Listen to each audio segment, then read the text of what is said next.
भोकरे आउटु पाउटु हेलेनी लोके तालिबान कब्जा परे अफगानिस्तान ने खाद्य संकट। तालिबान दखल पर एबे अनाहार अभिमुखे बढ़ुची अफगानिस्तान। भोकरे आउटु पाउटु हेलेनी जनता। बुधवार मिलित जातिसंघर अधिकारी एही विषय सतर्क कराई कहिसंती जे अफगानिस्तान ने चलित मास परे अनाहार स्थिति उत्पन्न हेब।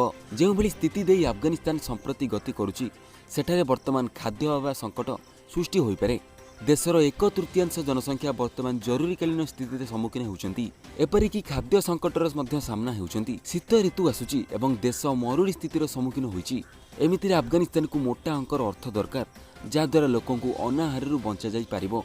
यूनियन वर्ल्ड फूड प्रोग्राम आधार रे किछि सप्ताह एठारे हजार हजार लोकों को खाद्य सामग्री बंटा जाइछि। तथापि सेठारे एबे भी बहु संख्यक लोकों पई काम कराजिवा बाकी रहिछि। पुणी शीत ऋतु पाखे आसिलानी। एमितिरे जदि अफगानिस्तान को आर्थिक सहायता दिया न जाए तेबे सेठारे खाद्य भंडार सेप्टेम्बर शेष सुधा शेष होइजिवो। अफगानिस्तान अमेरिका सैन्य अपसारण पर तालिबान पूरा देश को कब्जा कर सारी।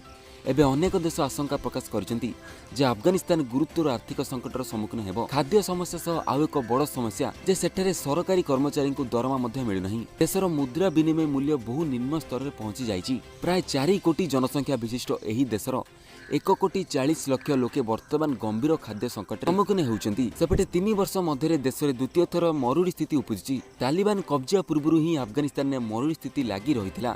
वर्ल्ड फूड प्रोग्राम तथ्य अनुसार अफगानिस्तान में प्राय 20 लाख शिशु कुपोषण शिकार होउछंती। अमेरिका अफगानिस्तान संपूर्ण हटिଯିबा परे अनेक अफगानी वर्तमान वेट एंड वाच भूमिका अछंती। सेमाने एबे यह देखिबाकू चाहुछंती जे तालिबान देश रे किभली शासन करिवो। हेले यह मध्य वास्तविकता जे तालिबान क्रूर शासन नीति पई परिचित। तालिबान राज रे महिला को घरु काढिबा उपरे कटकणा व्यतीत अनेक प्रतिबंधक लागू होइथिला। एपरिकी गीत शुणिबा एवं फोटो उठाइबा मध्य मना। तबे एही बळी स्थिति रे अफगानिस्तान लोके किपरि चलिबे एहाकू नै चिंता बढ़िछि।